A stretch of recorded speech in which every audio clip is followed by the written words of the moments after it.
culture, the hospitality, the arrangements were excellent. और जितना time हमने गुजारा वहाँ पे हमने बहुत enjoy किया और लोगों का behavior बहुत ज़्यादा welcoming था.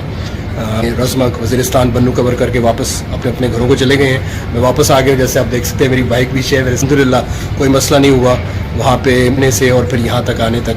अल्हम्दुलिल्लाह सब कुछ ठीक रहा. लास्ट में इत्तेफाक हुआ जी नॉर्थ वज़ीरस्तान जाने का. हम लोग तकरीबन 20 बाइकर्स थे और मेरान के आए उनको और एक रात मेरान शाह. तो मैं सारे बंदे आप लोग ज़रूर जाएँ. मौसम वहाँ पे बहुत, और हमारा ये 4 दिन का ट्रिप बहुत अच्छी trip that I have been to so far. तो मेरे सारों से अपने मुल्क को भी ज़रूर एक्सप्लोर करें. जो जगह हमारे से ज़्यादा करीब है इंस्टेड ऑफ जाएँ, एंजॉय करें अपनी जगहों को. और north show that you guys visit Mehran Shah Islam. Thank you very much. Thank you.